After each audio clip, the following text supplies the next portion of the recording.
Hello, everyone, and welcome to Slapendipity, Hobos of Happy Slappy Town, episode 40. My name is Devon, but you can call me Gibby, and I'm here with Eric, who you can call Eric. Hello. Eric, the Eric. Don't call him Rick, call him Eric. I have a question for you, Mr. Eric. Okay. Okay, so I have often thought Yes. at wandering through the Walmarts and looking at the internets, you see these, let me say arcade cabinets for sale. Oh, And it'd be yes. like, classic games, Pac-Man, or the like classic games, this thing you've never heard of. Yeah, And they're like Galaga. not Galaga, like they're not super expensive. They're like $100, I think. Yeah, the Walmart has the like $99 for a cabinet thing. And I see those and I'm like, that's really cool. And I personally would love to have an arcade cabinet. Like to own an arcade cabinet. However, I don't understand the point of getting one at all Okay. if it's going to be the shrunk down version that those $100 cabinets you get at Walmart are, because those are about maybe like half, if even that, maybe like even like a third of a size of a normal arcade cabinet that you'd see in like in the 80s. Right. So as much as I'm like, yo, it'd be really cool is if I had one of those, like, oh, it's Pac-Man, or you flip a switch and now it's Galaga, you flip a switch and now it's Space Invaders, right? Like, it has all the classic Namco games. But I would, like, if the cabinet is not going to be as large and as functional and as solid and as sturdy as an arcade machine in an actual arcade, then I would rather literally just not have it at all. If I'm going to play Pac-Man, I'll play it on an emulator or like on the Switch or something. Okay. Unless I can get like a real life-size arcade cabinet. So what's your opinion? Have you ever desired to own an arcade cabinet? Because I have. And if so, do you think that the coolness of the $100 version is good enough? Or are you in agreement that you'd also need to get the giant version? Well, I think there are some things to consider, right? I mean, it's a smaller, maybe less durable version, but it's $100 instead of like, I don't know, 500. And it can play multiple games instead of one games. And it's smaller, so it's probably easier for children to play. So there are all these factors. But I have seen them and gone, nice. I would. But then I had the same thoughts. Especially when it's like $100, and sometimes I'm like, is it only Miss Pac-Man that this is offering? I'm not going to spend $100 just to play Miss Pac-Man. There's a Google Anniversary Edition if I want to do that or something. Yeah, and like the kind of people who would spend $100 to just play Miss Pac-Man, they'd want it to be the look and feel of, I'm guessing, the arcade machine that they would have grown up with. So it has to be the same size. It's got to have the same type of screen. You gotta put inside, quarters you know? in it. Yeah, like one of my, like, I had a second cousin who had like a full-size arcade machine that like a real arcade machine. This would have been like 20 years ago. That they had modded so that you didn't need to put quarters in it, which is like, it's fine. Like, that's just a normal thing that you can do. So like, they basically, like, I bought the arcade machine from a dying arcade. I have it in my house. Cool. But now these direct-to-consumer, made-for-home arcade machines just kind of like miss the point, in my opinion. I think Like, for the person who wants a more realistic experience than just playing it on their PlayStation, but not enough realistic experience that they care that the joystick is the correct size, come spend $100 on this box you can get at Walmart. Like, I don't know who that person is, but they must exist. I think it's the person who really, really wants that, but can't afford a normal arcade cabinet. So they compromise and they spend $100 because it's more affordable. And it's smaller, so you can, like, fit it into an apartment without compromising space too much. You know, it's about the conveniences that you're trading off for the feel and everything. I agree that is a market. I have just personally always thought that for any sort of big... I think there's two things that you should never go, I'm going to say, halfway with. And that's big purchases, and then tiny purchases. So for something like an arcade machine, if I'm going to get an arcade machine, and again, I think that these can all be modded to play certain, like, different, more than one game. But let's say I'm going to get the one machine and all it does is play Pac-Man. I can spend $100 on the functional version that technically does that, or $600 on the perfect one-to-one replica. This looks exactly like it would have been in an arcade in 1986. Which one am I going to get? I'm going to go all the way. I'm going to spend all $600 on the luxury item so that I never have to look at it and go, man, I sure do wish that I had spent $600 to get the real version now that I've had this lame version for 20 years. And then the other end of the spectrum would be small things. So my 1 year for Christmas, I think this would have been the first year that I was living on my own in my own house. My dad got me a butter tray for, like, you put butter in it. And it was a really nice butter tray, and it came with a really nice butter knife. So I'm guessing this is like a $15 to $20 like butter thing. And like you can get technically a butter tray and a butter knife from the dollar store, like $1 each, spend less than $3 on a butter tray. But he went all out and he got this awesome, really cool, magnetic, sturdy butter tray and butter knife. And I'm like, yeah, dude, you get me a $20 butter knife, that's going to be my go-to butter knife for the rest of the time. That's the luxury of luxurious butter knives. It's only $20, but because the thing it's a luxury version of is so cheap, you're getting the best one ever made. So for cheapy McCheap stuff, if it usually costs $5, you spend $20, you get the best one ever made, that's a good deal. For super duper expensive stuff, and I do this too with like my cell phone, right?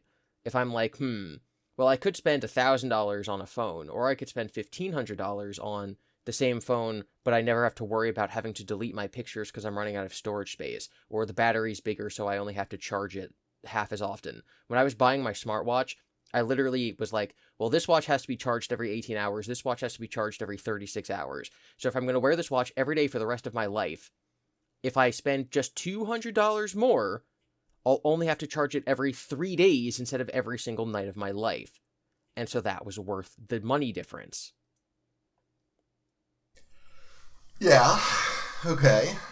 So that's my principle. For big purchases, if you're splashing out on the luxury, you go all in. For little purchases, if it's really cheap to get the best version of the thing, you get the best version of the thing. A nice pen, you know how different it is writing with a nice pen compared to like a Bic? Sure. Or a Papermate? I've wrote with a nice pen once. Yeah, once, and you still remember it, don't you? Sometimes. I think about it. What's your take? Yeah, I mean,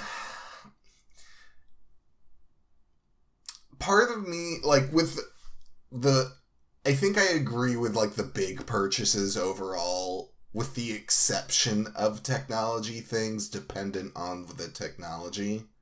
Like, a phone, right, where it's like, cool, this, the battery, I will only have to charge it once every 2 days or something, or I'll never run out of storage. But at some point, I am going to run out of storage, or the battery's just going to get worse over time, so I will get to a point where I charge it every night.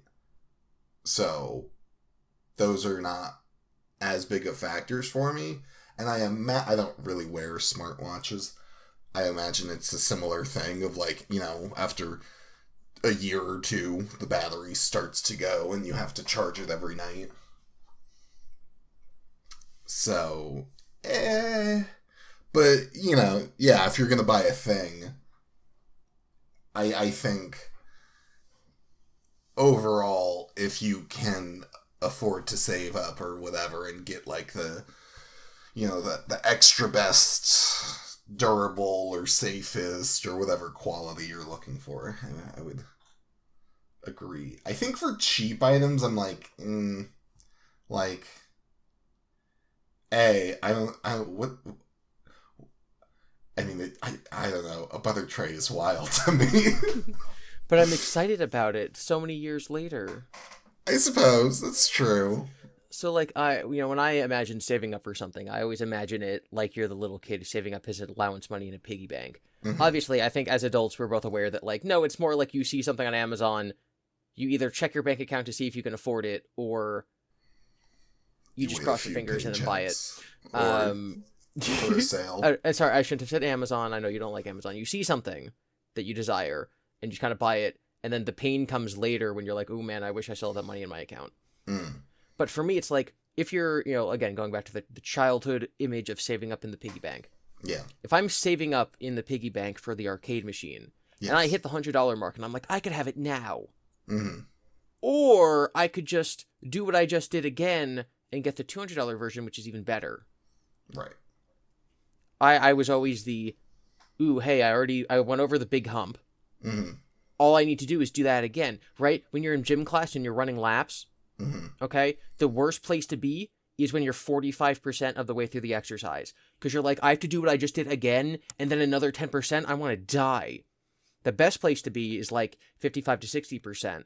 Because you're like, wait, I don't even have to, like, I'm more than halfway through. If I just did what I just did again, I'd be more than done. That's great. Right, I call this the 45-60% rule. 45 is the worst place to be, 60% is like the best mental place to be. So if you're saving up for something, it's the same principle. Once you're over that hump, it's like, oh, I could do that again. I could save up more. I could get the big arcade machine. I'm not getting an arcade machine. That's not where this is going.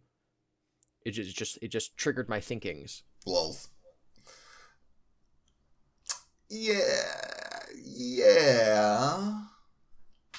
I think I agree with that.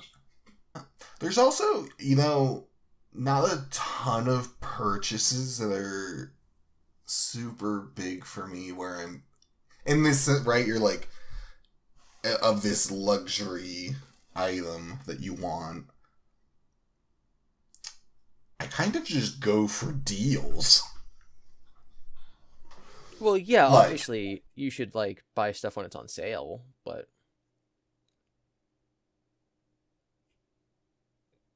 yeah, for sure. But I don't know what. Ever since I stopped buying cards to play card games, and I've saved so much money. It's a lot. I think that was where most of mine. And when I did that, I wasn't like, oh, I'm gonna, since we're on the internet, please forgive me, internet. The almighty internet, for I have sinned. When I spent $100 on cards, I wasn't like, I'm gonna buy the shiniest, prettiest, coolest art there is of it. I was like, no, I just want to have it so I can play with it, plus. And it's so much already. So, I think for something like a piece in a game, right? If you're playing Magic the Gathering or playing Yu-Gi-Oh! Or whatever, and you just need a card to put in your deck so that you can play the game. Yeah, if you can get the damaged version for $3 versus the alternate art full foil promo whatever version for $50, then you get the piece that's functional. If I'm buying a screwdriver, I'm gonna buy the screwdriver that's the size I need, not the one that's the fanciest. Although I will say, you've seen some fancy screwdrivers. Screwdrivers and hammers that are magnetic. I'm sure there are some times that you don't want it to be magnetic for whatever job you're doing. Yeah. But the fact that there are some that aren't magnetic pisses me off, because I'm like, no, you get to just put the screw on the end of the screwdriver and it just stays put because it's magnetic, and then you screw it in. Yeah. Or you have the hammer and you just kind of stick the nails to the outside of the hammer so you can climb the ladder. Duh. If I'm the next time I have to go out and buy a hammer, of course I'm getting a magnetic one. You crazy? I get but you have a hammer, right? Yeah. Yeah, you're not buying a hammer. You're not buying a new hammer. I'm just saying. That hammer is with you for life. Okay, you say that now, but what if when my mom and my brother move out and they one of them takes the hammer and I need a new hammer, or I'm doing a project, I need two hammers. I need a hammer. All those famous projects where you need two hammers at once. Yeah, I need a hammer, and my son needs a hammer. We're hammering together his soapbox car for the soapbox derby, where you go down the hill in the soapbox car. So we both need a hammer. So I'm going to stop. I'm going to be like, wait, back in November of 2024, Eric and I talked about hammers. This is now the first time in my life I'm going to go out and buy a new hammer. And it's going to be a whole experience. I'm going to go to Home Depot. I'm going to go to the hammer section. I'm going to buy a magnetic one. I'm going to smack it against my palm like a baseball bat and be like, yeah, this is a nice sturdy hammer. Bright, colorful, probably bright red handle for the hammer. Make sure it's magnetic. I'm going to look at it. I'm going to look at the price tag. I'm going to think of Eric. I'm going to be like, I am buying this hammer. And not only will I be happy and satisfied in the moment, but from now until that point, I will be building up my anticipation for the excitement I will have when I finally purchase that hammer. That's what I know that'll like be in the background of your mind, but that's wild to think about. Like 10 years from now, when you buy this hammer, you're gonna be like, yes. Yeah, that was worth the build up. Yes, I'm edging purchasing the hammer, Eric. No.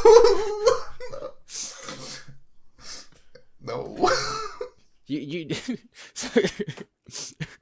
I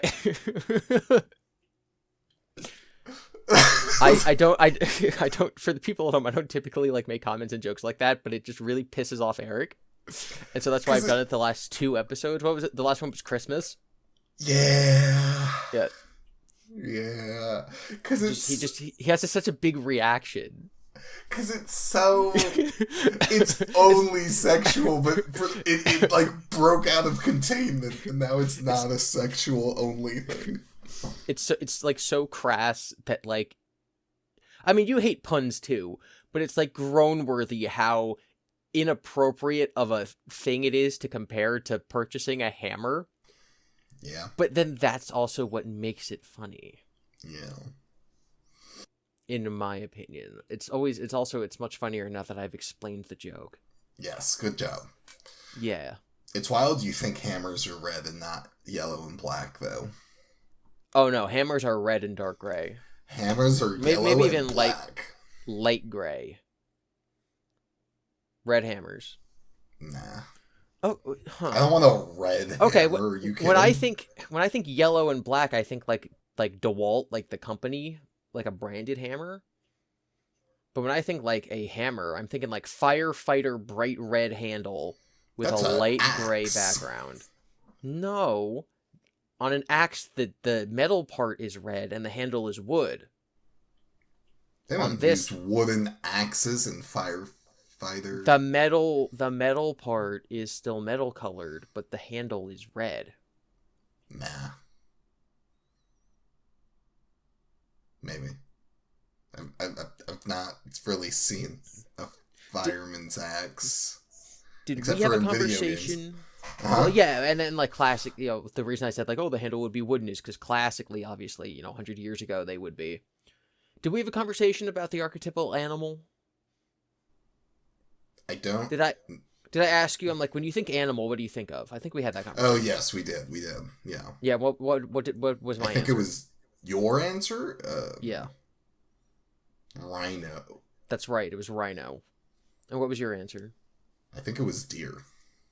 Okay, so did we then have a conversation about the archetypal item or object? No, I think we talked about why we thought we had deer and rhino. Okay, so in case someone missed that episode, or they just zone out when listening to the podcast, which honestly, that's the point of it. I asked Eric, like, hey, if someone just says the term animal, what do you think of in your head? Because whenever someone just says the general idea of animal, right? Not specific to pets, or the types of animal that you eat, or even a wild animal, or the type of animal that lives in a jungle, or cute animals, right? Like, just animal, no further information given. What do you think? And my response was rhino. And his response was deer. But I have a follow-up question. Mm-hmm. And that is, if you were to think of the archetypal thing, when someone says thing, what do you think? If someone says object or thing? I go back to like 5th grade, and my teacher was like, never say the word stuff. It's dumb and I hate it. You should say the word thing instead. Oh my god. But if you're imagining a void of nothing and then someone says something, what is the go-to something that now populates that space, if that's how you imagine things? I think I keep a blank. So if I say dog, now you have a dog in there. Mm-hmm. But if I just say, okay, there's a thing there. Yeah, there's still just the void. Interesting. So to me, again, when I'm thinking, when someone says like shoe, I'm probably imagining like a Converse shoe. Someone says boot, I'm probably imagining like those Timberland boots, you know? If someone says hat, I imagine like Stan's hat from South Park, like the little winter hat with the little pom-pom on the top. You know, like that's my go-to hat. I would think baseball knife. cap. Yeah, well, exactly. You would think that, but that's sort of why these associations are so interesting. Because to me, the winter hat with the puff is more neutral a hat because we have a word for cap. If I wanted to think cap, I would think of a cap, like a baseball cap. If I don't want to think cap, it sort of like discludes caps from being the typical hat because we have a name for it.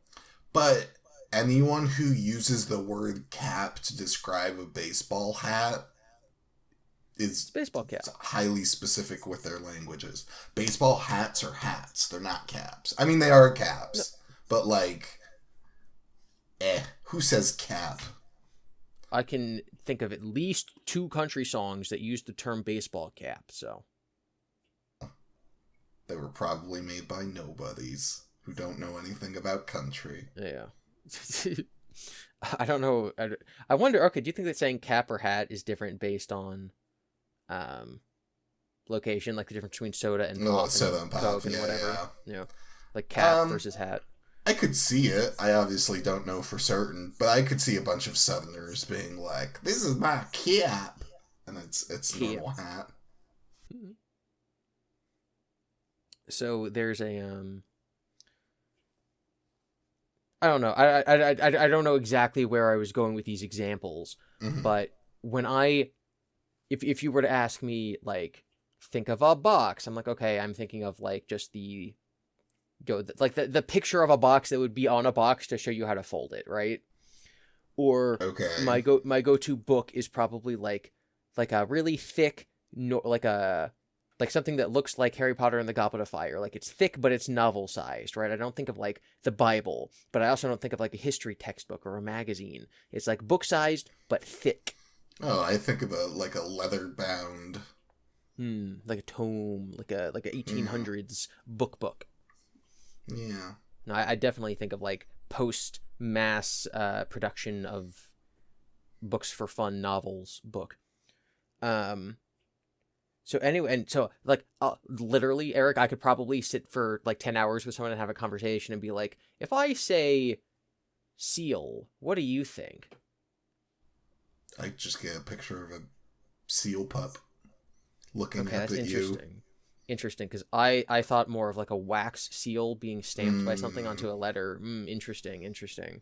Okay, so the overall point is that I was thinking the same way I was thinking about the rhino the other day. Is I was like, what do I think when I think thing with no attributes? So again, and this isn't weighted to be exactly neutral, because when I think hat, I specifically exclude cap because that hat's its own word, whereas winter cap or winter hat doesn't have its own word, so that sort of becomes a hat. I don't think of sombrero because we have a word for that. So it's like, okay, it has to be in the category of thing that is so non-specified that we don't typically have a word for it, and amongst those, which is then the one that's most common. So it has to be common enough that it becomes the default symbol for that category without being unique enough that we have a name for it. Right? Yeah. Like the palm winter hat. I think that's a beanie, by the way. It's just a beanie with a palm on it. Yeah, but like if you have like the strings, I'm gonna call them like the rabbit ears on the side, like little strings. Is that still like just a beanie? No, that's something else. I don't know what that is, but it's something else. Yeah.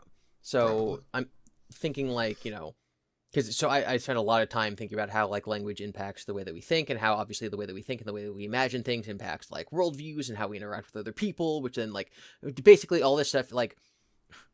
as You much got as really existential one day. one day, no, this is every day. That's Oh no. I'm like, as much as we think that we can sit down and be like, let's discuss politics. I have view A, you have view B. Let's discuss them and then get down to our core disagreement and then how we think we can do. Because really, when you talk about politics, what you're discussing is like how you think you should solve a problem. Mm-hmm. Sometimes people disagree on what the problem is, but I think that's more rare. So like, okay, but to decide how we are solving this problem and what the pros and cons are. Right, and you think that in a perfect world, you can just sit down with your opponent and you have a debate and whatever, and then the people at home watch the debate and they're like, I like what this guy said, and the other person says, oh, I like what this guy says, and then everyone votes, and then that's who becomes president. Obviously, not how it works.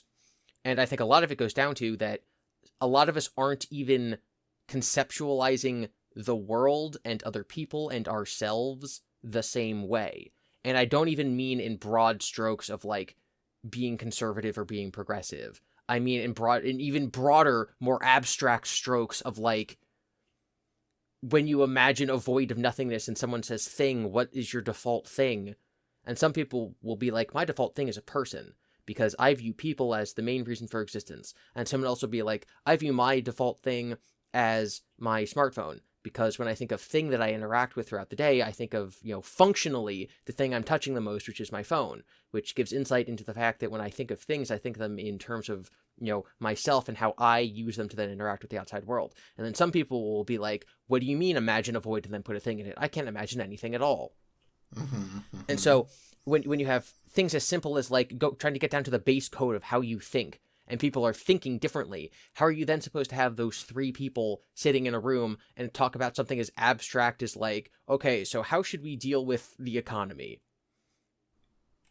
Yeah. Because in my opinion, you can't. You can't have that conversation with those three people and have it be the same conversation. I think you could. I think you just gotta spend some time making sure everyone's on the same page. Because, they're also, like, adults, presumably, at that point, and you should at least be able to, like... If you're like, hey, the three of us are going to sit down and we're going to talk about the economy, but we understand it differently, then we each have to explain it to each other, and then come to, like, a consensus on getting on the same page. So I've recently had the epiphany that I have a minor form of synesthesia, which is when your sense... It's hard to explain, but it's your like... Your senses mix up. Your senses get mixed up. The dramatic explanation would be people who have it to like a crazy degree would be like, I look at the color purple and I get a bad taste in my mouth. Or I hear a high note E on a piano and it smells It's the weird. color blue. It's your brain mixes up the signals of your senses, and some people can, like, based on them and, like, whatever happened in their brain, they can, like, hear colors, they can smell the blue, stuff like that. I've had very minimal... I have had episodes of having that to a degree where you're like starting to smell colors and like feel smells. So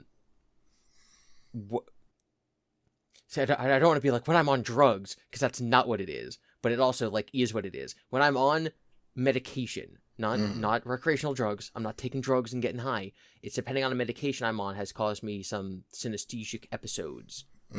But in normal everyday life, I'm starting to be like, maybe the reason that I get overwhelmed on certain things isn't like... So I do not have ADD. I'm not diagnosed. I've never had it. I've never thought I had it. I do get overwhelmed with like, a lot of sensory input data that like normal, quote unquote, normal people don't get, but people with ADD do, or autism do. They're like, oh, this is too much stimulation. And I'm like, this is a lot of stimulation, but I've never heard people with ADD or autism, etc., describe it the way that it feels to me when I'm overstimulated. And a conversation you and I had probably about a month ago where I was discussing why I absolutely despise the music of Chapel Roan kind of got me to put into words for the first time that what's happening is it's less that I'm stimulated by loud noises, etc. It's more that I have synesthesic episodes where the loud noise causes strong tastes. Which then become like a weird over, like, oh, I don't want to go in there, it's too loud, versus I don't want to go in there, what you're perceiving as loud, I am perceiving as taste, and it tastes bad in there. Yeah, it's funky. That is like what I have discovered and realized. I'm like, oh, that's what's going on. That makes so much more sense. And obviously for my whole life, I've had nothing to compare it to, right? It's kind of like we had this conversation probably like over a year ago at this point. But when I was like finally, like, originally coming into terms with the fact that like I am on the asexual spectrum, is me being like, wait, my whole life I've just sort of assumed I was the default. But after so many conversations with people, both me perceiving them and then also just hearing directly from them how they think and how they act, like, if I finally stop and accept that I'm not the default, that puts me, you know, to, let's say, on the left on the spectrum. Therefore, if I'm out of the range of what I'm going to say normal is, that actually puts me more on the asexual side. So for something like this, I'm like, yeah, of course, when people hear Chappell Roan's voice, they get this disgusting taste in their mouth because her music is awful. And everyone's looking at me like, what are you talking about? And I'm like, she's disgusting. And they're like, no, like, her music's really popular. And I'm like, no, it's not the music. It's when she's doing a song and she stops singing and she just talks in her normal, like, person voice, which she does in, like, a lot of her songs, right? Like, it's not the music, it's not her singing, it's not, like, the contents of the song or the lyrics or anything. It's just her normal voice. It makes me feel like there's, like, something disgusting in my mouth. And they're like, what are you talking about? And I'm like, you don't taste bad things when you hear music? Like, what do you mean? I'm normal. You're all the crazy ones. How do you not taste your music? I mean, hey, good for you in learning this. This does explain that, which was wild conversation to have with you. I wasn't understanding how you weren't understanding. But that... See, now, if I was you, and I don't mean to put this on you, but I will, so sorry. If you then, right, because we've been speed dating and all this, and we're looking for people, and you sit down across from someone, she's your type, and you overheard the previous conversation from her, that, like, she wants kids and all this stuff, and you're like, yes. Yeah, and you kids sit and down, dogs. And then you, like, I don't know, you smell her, and then it, like, hurts your ears, or, like, you get a sharp sound from smelling her, or, like, her voice tastes bad to you. Like, oh. Well, I mean, it's kind of the same with, like, if they smell bad, or, like, I mean, obviously, sight is also a sense, so, like, if they look ugly. But, like, I know people who have really, really annoying voices. And I know some people who are like, you know, like, oh, it's nothing against them as a person. It's just like their voice is really, really annoying and I can't stand being in the room with them. And I'm like, well, it doesn't bother me. Or the opposite. Like, oh, that person smells not even bad, but like that person just smells weird. They have a unique scent. Yeah, unique scent, and it's not pleasant. And obviously, when it comes to, like, a romantic partner, right? Obviously, like, if you're just going about your day with your friends or, like, at work or something, people will smell the way that, like, the specific shampoo that they use causes them to smell on purpose. But everyone has a unique body smell. And with your partner, you're going to be smelling their unique body smell. And so that has to be something that you're attracted to. At least not put off by. Yeah, at least not put off by. You don't have to be attracted to it, but you can't be like, oh, I hate this smell. Well, I mean, you know, like, if you're a straight male, then the pheromones that women put off would be what is attractive to you. So, like you should find the person who puts off the pheromone that you are attracted to, etc.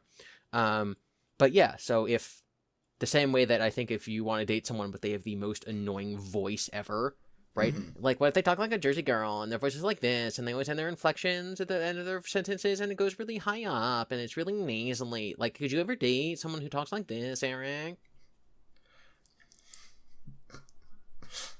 No, you could. No, you could. You could. I would want to see if that was actually how they spoke, or if that was a performance. No, if they actually sounded just like that is how they sounded. No exaggeration. It sounds like me putting on a bad Valley Girl voice. That's how they sound. I don't know. I'd have to, like, sit with myself, right? If they're, like, perfect in every other way, but that's the caveat. I'd be like, that's tough. But well, everyone you ever meet for the rest of your life will be like, man, how do you stand her voice? Like the waiter, you'll be at a restaurant and she'll start ordering and you'll notice the look on the waiter's face as he like has to come to terms with the fact that this person is speaking to him. Every time you meet your mother, she'll make a comment like, oh, haha, wow, she sure is loud, isn't she? I'm not trying to like impugn the politeness of your mother, but like, sure, you know, you're gonna have to deal with other people. Yeah, not liking her presence forever. You know what it kind of reminds me of? For anyone that saw the movie Good Will Hunting, where... I have not. What? Continue. Devon, it's great. It's so good. What? Sure. Okay, anyway. The therapist is talking about how his wife died, and he's like, you know, some of the things I miss about her are like the way she would fart just a little bit when she laughs, or like, you know, the little random quirks about her. Mm-hmm. So I think if you could get past the sound of her voice, eventually that would become a thing you love. And then, you know. Yeah. I'm just saying that I don't think it's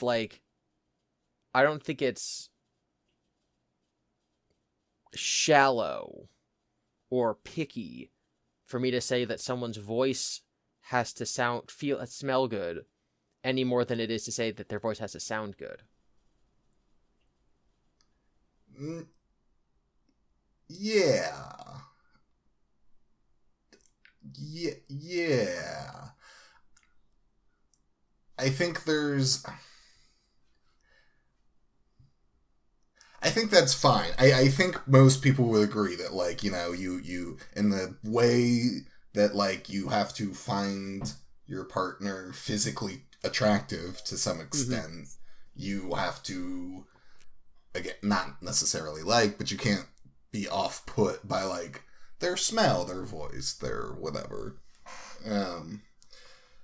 But I think it's also lesser, though. Like, if instead of voice, it was the way they smelled. And someone was like, wow, I can't believe you broke up with your ideal woman because she smelled a little funky. Again, I think that's something that might be a very legitimate reason. Sure, but, and, I don't know, I guess you'd, like, test it out. Like, you know, like, if you only go on one date and you're like, I have met I mean, you're about to use an example, then you're like, wait, no, I did go on a date with a smelly lady.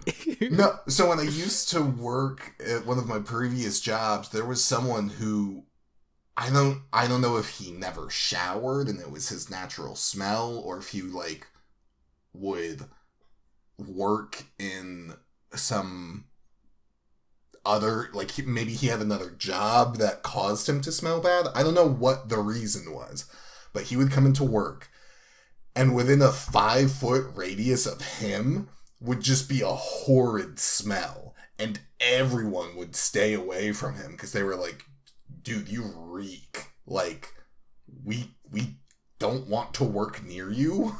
Like, you need to shower. And, like, supervisors had to tell him this and be like, guy, you gotta work on this.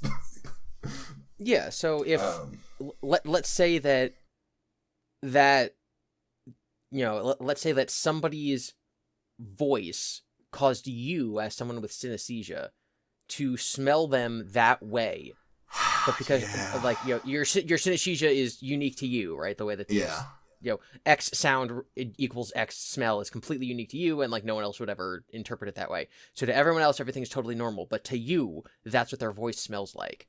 Yeah. Would you be able to date that person if that's the quote unquote only thing quote unquote wrong with them? I don't know, man. I think the It answer was is such no. a bad smell. I think the answer is just no. I think I just kind of want to be like, I don't know what exactly the word is, but I think I would give it a bit of time. Like, I wouldn't do it from the first date. I would be like, we'll give it 2 or 3 dates if it goes that far. Because, like, I don't know. Because the idea that they're also a perfect candidate in every other sense otherwise is also just really compelling. Like, to get that instant, natural, clicking chemistry... Mm-hmm. That's so rare. and like I would want to see if I could stick it out, you know? So But I feel like if you know, let's say when we go speed dating in like 2 weeks or whatever, and then let's say that we get matches, and let's say that we go on date, and I go on a date and I come back to update the fellas. Yeah. And you guys are like, how was she? And I'm like, well, she you know how when I'm listening to Chappell Roan and she starts talking during her songs and it feels like I'm being stabbed by like multiple staples up through my upper arms? And you guys are like, yeah, we totally understand what you mean by that, Devon. That's exactly how that feels. I'm like, right, So like when I talk to her, that's kind of how that feels too. It feels like I'm getting stabbed repeatedly by little needles or ants all over my upper body whenever she speaks. And you guys are like, well, does she like dogs? Does she want kids? Does she want to get married in a similar time frame that you want? Does she, is she cool with you being a YouTuber? Does she, like this, that, and that? I'd be like, yeah. And you guys are going to be like, well, then deal with it. I'm going to be like, but no, guys, you don't understand. It hurts. I mean, I think if it's causing you pain, that's a different thing. Yet, despite the fact that you knew that I got caused pain this way, you still put Chappell Roan on in my car when I was driving. Well, no, I didn't understand. That's what I thought you were just using metaphors and over-exaggerating. No, I said that her songs tasted bad. I said it felt like watching like a pus-fueled pustule popping somewhere in your body. Yeah.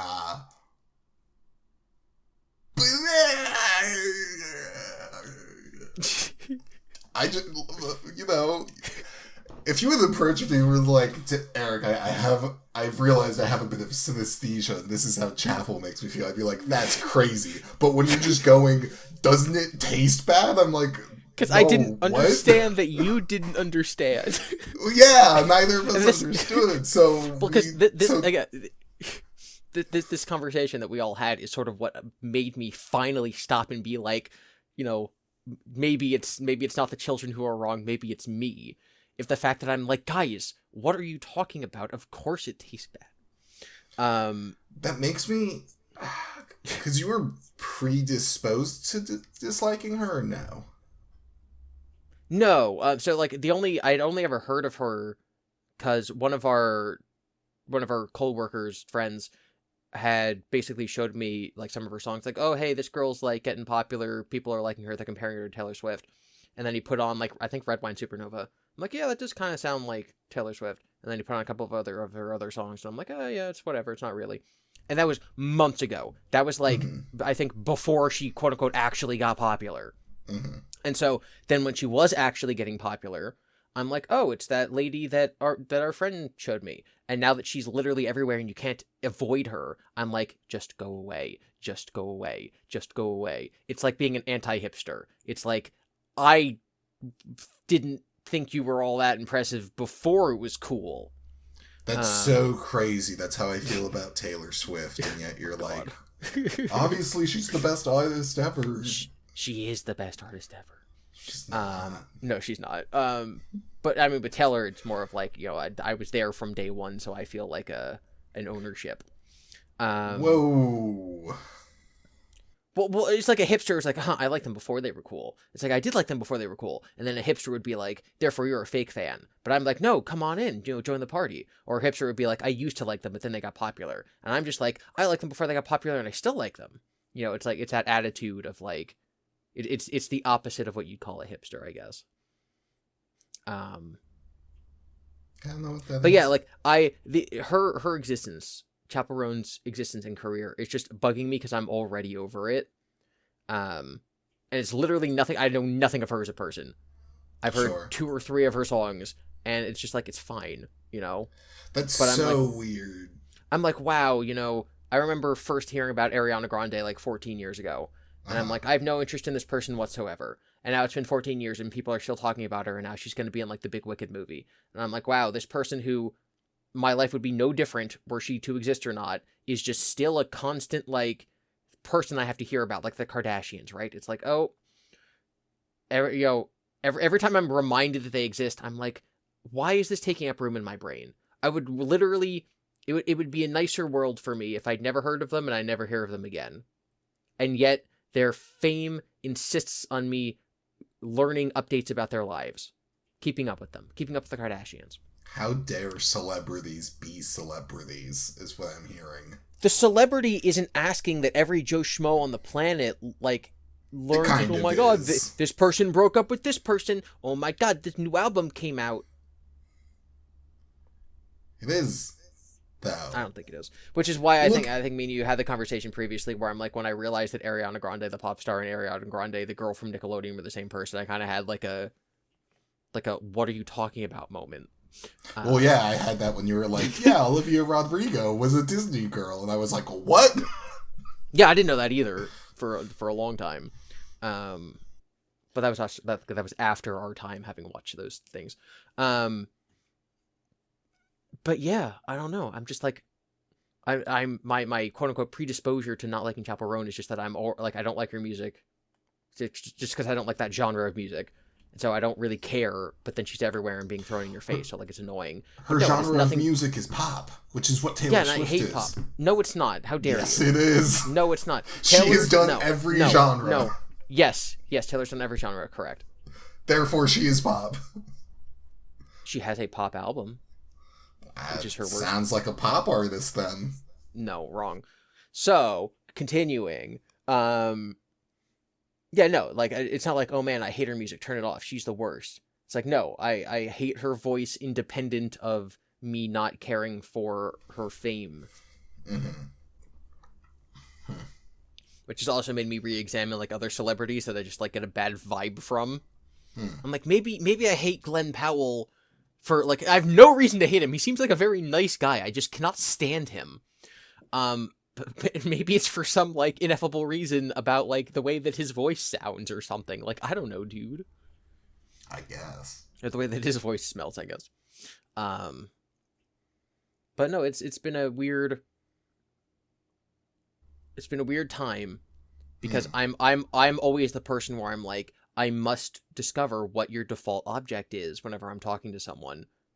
And then if they're like, what's your default object? I'm like, well... First, we have to talk about what the color red smells like, and then and then that's the end of the conversation. So yeah, I just wish we had more time, Eric. I just wish there was more time. Time for what? For learning how other people think. I think you could. I mean, it's also about the people you surround yourself with, right? Like me. Now I understand, and I can be like, I see. But, you know, some random person you've never met. Who cares? You're never going to meet them, probably. But I want to know how and why they tick. I want to figure out what's going on in that little head of theirs. Just the government sends out a survey and it's just like, all right, everyone, we're going to understand how everyone in the country thinks. Yeah, like, I'm sorry, but I would love to sit around and, like, we all take, like, BuzzFeed quiz. What's your favorite? You know, what Thomas the Tank Engine character are you? And then we can be like, okay, well, why did everyone answer the questions that they did? How does everyone feel about their result, right? Like, obviously, the test making isn't scientific and the outcome isn't what's interesting. What's interesting is how everyone interpreted the questions and then answered the questions and thought about them. And because it's such a low-stakes thing that ultimately is asking you personality questions, I want to know, like, what the answers are, you know? This is, it kind of just sounds like you're describing the human experience and why people are different.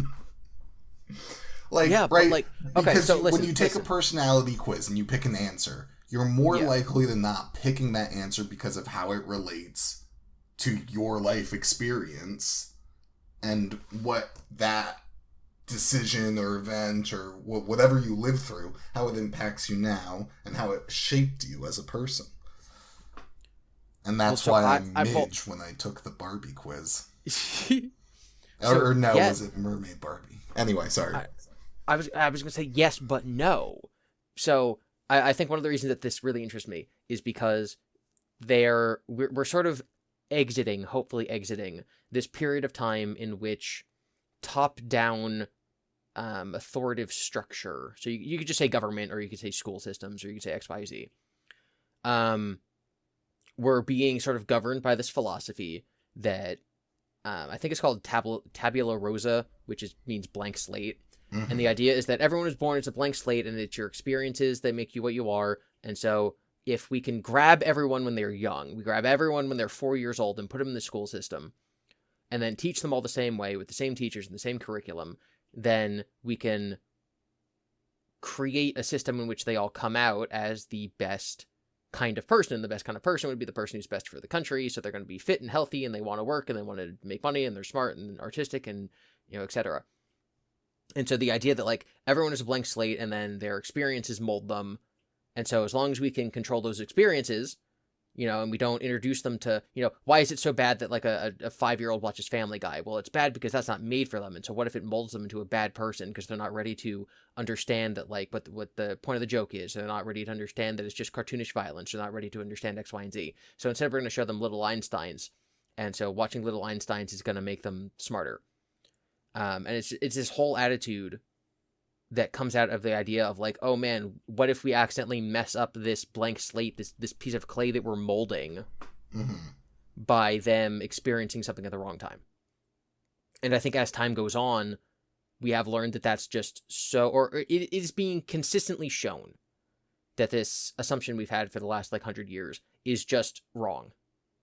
People are not blank slates. That's just not how it works. People are born certain ways.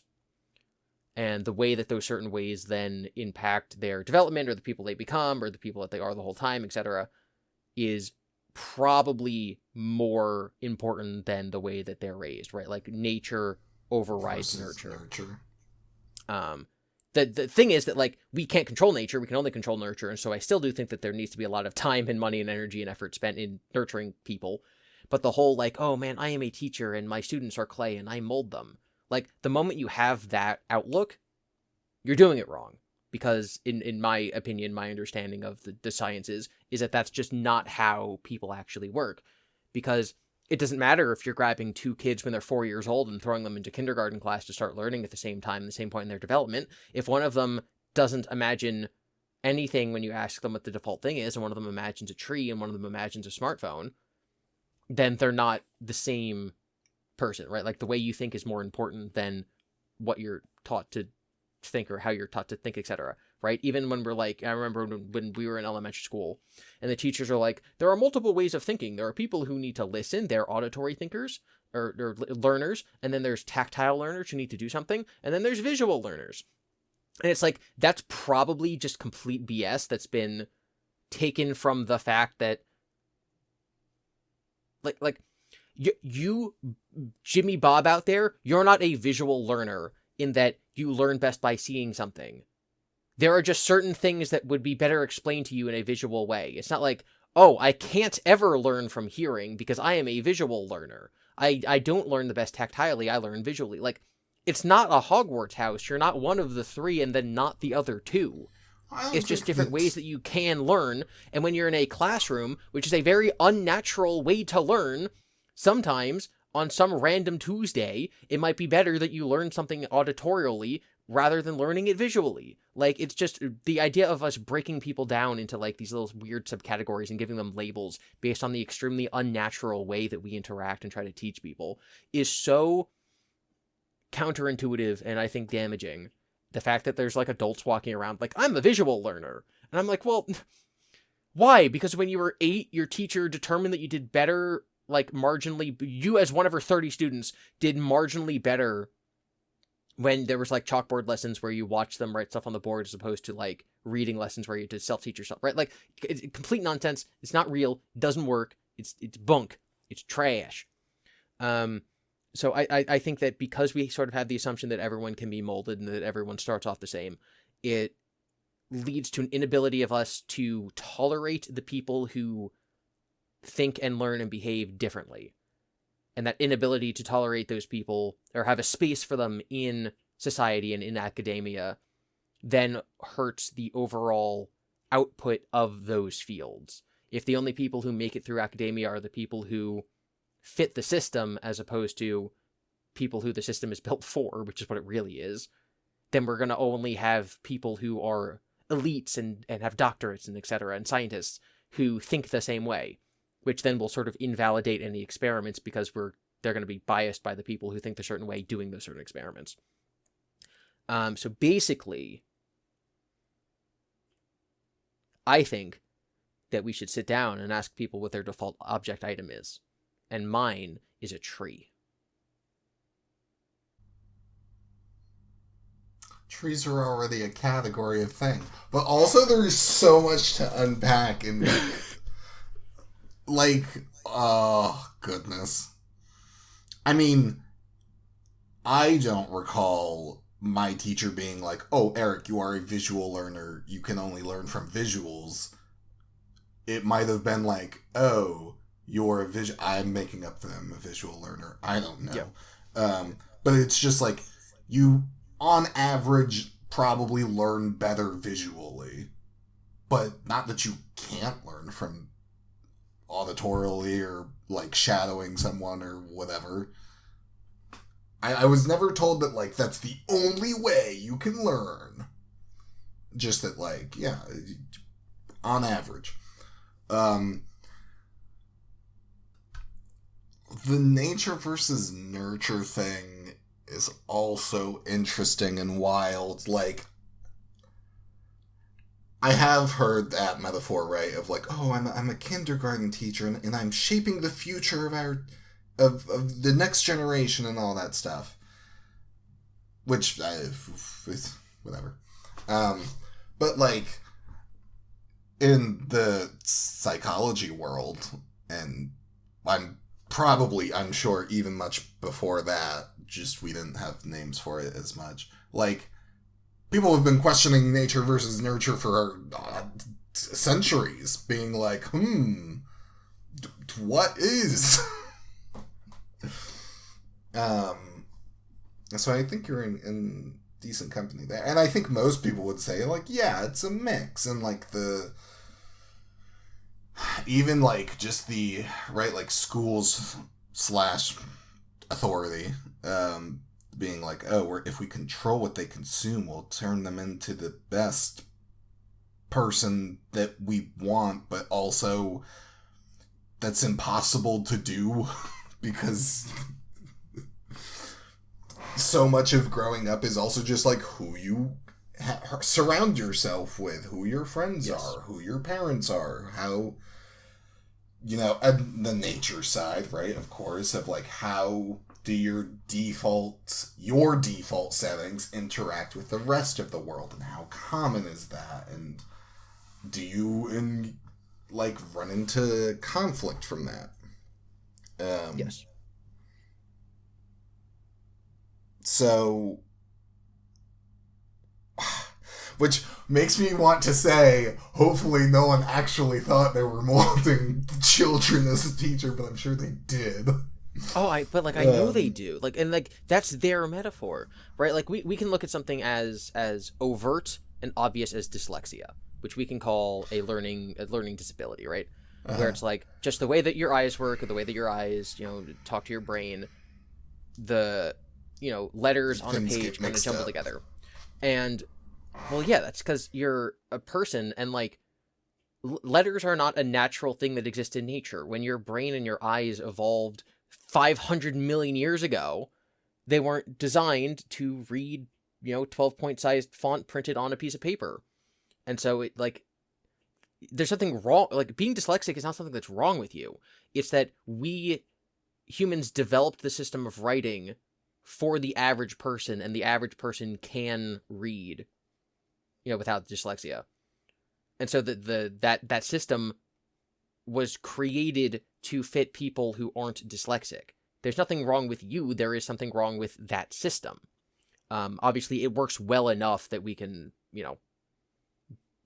handle it and just, like it leaves the dyslexic people out in the cold. But like that's just how the system has evolved, and like they're a small enough portion of the population, and they can get over it enough just by reading slower or whatever that like we're not going to change the world. But think about it in terms of conditions or whatevers that are, and like it's even wrong just calling it conditions, because like there's nothing wrong with it. It's the system that was built around the normal people that then makes them wrong, right? It's like we constructed a box around a certain number of people and then blame the people who are outside the box for being outside the box. Like that's it's stupid. But I remember when I was in college, I was taking a chemistry class, and this was sort of one of the worst manifestations of my issues. Back then, I don't think I would have called it synesthesia. I would have just called it I'm having like a manic episode. But the teacher, we used chemical symbols and like all these Latin and Greek, not Latin, these Greek symbols for like stuff, right? Mm-hmm. And so like the teacher would like write the letter. They'd write like, an omega symbol on the board, and it looked kind of like a horseshoe. And so suddenly I would like smell hay, or they draw the letter A and it looked like a snowy mountain, and so I got cold. And like I literally like would have conversations with my therapist about this. Like I'm failing chemistry because whenever we're talking about omega or like the ohm symbol or something about electricity uses a similar symbol. I don't know. I'm bad at science. And I'm like, suddenly I'm just thinking about horses. Or like not thinking about horses. I'm feeling horses. Yeah. So it's hard to concentrate. And they're like, I think we need to change your medication. I'm like, yes, please. But like I recognized back then that it was an issue I was having where my school work was suffering, because when I saw the omega symbol in a chemistry question, I started thinking about horses. And I don't know how the school system's supposed to deal with me. Like, because there's not a solution, I just think that the overall attitude of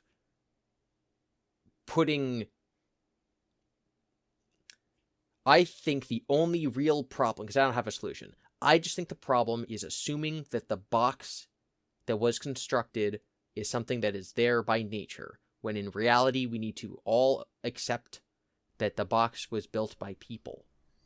And that once we stop worshiping the box, then maybe we can change the box. Yeah. I'd agree with that. Nothing that humans make is so perfect or infallible.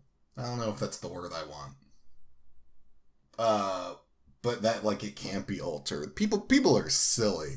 And then people get extra silly on a mass scale, and like when they become mobs and stuff. Mm-hmm. Yeah, dude, a totally different topic, but mob psychology, or even like, have you read about like, I'm gonna call it mask psychology, where like if you're in costume or if you're in like the uniform of your sports team, like people just behave differently. Oh, like if you're in a uniform, in any uniform, people are like more respectful to you or something. Or no, like, so let's say like you're wearing a police uniform, you might feel like you might act with more confidence and authority. Or if you're at a sporting game and you're wearing the uniform of your team, and so are 10,000 other people around you, then you might feel like you might behave more like you're in a mob. Or if you're doing some sort of ceremony and you're wearing a mask, then, you sort of feel like you're no longer yourself, and you're sort of watching from like a third person perspective as someone in your body is doing something. And these are universal. And again, these go from everything from wearing a mask in some sort of tribal ritual to wearing, the Packers jersey when you're in the stands of a Packers football game, right? So this is obviously something that's like innate in humans, that for whatever reason, when we put on the persona of a different part of ourselves and we embody that, we almost see it as a different person with different, like, we don't see their actions as ours, and thus we don't feel responsibility for them, and thus we are more likely to do something that we would normally not do in that circumstance. Mm-hmm. Which leads to things like violent mobs. Mm-hmm. Wild. Yeah, very weird. Man, humans weren't made for civilization. No, back when we were just mice living under the dumpster, things were better. There were no dumpsters, Devon. No, dumpsters are a natural part of the world. It's school that's just made up, man. What? Dumpsters existed back at the dawn of time. Didn't you watch Power Rangers? No. Well, not that episode, I guess. That was the pilot episode, dude. Rita Repulsa stuck on the moon inside of a dumpster episode. One's called Day of the Dumpster. My mom didn't let me watch Power Rangers. Because she was worried it was going to condition you, too young, man, to be prone to violence and mold your clay. I don't even know. The bad guys in that show were called the putties because they were literally molded from clay. And all the monsters, there was this guy, his name was like Fezzy or something. And he was one of Rita's guys. And all the big monsters they fought, he had to mold them from clay. And then they put them in this like big oven and then it like spat out the monster. So all the monsters were physically molded from clay. And all the bad guys, like the little minions that they fought were called putties because they were also like molded from clay. So this whole conversation has actually been about Power Rangers. That's my hot take. That's my hot take. That's my last point. I'm done. Power Rangers should have listened. We should have listened. We should have listened to Power Rangers. If you're a teacher, don't be like Rita Repulsa. Don't treat your people like they're made of clay. If you do, they're gonna bring devastation upon cities and have to get beat up by dinosaur mask people. Yeah, and if you're a kid and you're listening to this, you should be like the Power Rangers, and you should beat up people who think that they're molded like clay. Whoa! We condone violence. We do not approve of violence. Well, that's all I got. You got anything else for whatever this episode was? Nah, let it rock. Okay. Let it tree. Let's make like a tree and get out of here. Famous for staying in place. Bye, everyone. Goodbye, everyone.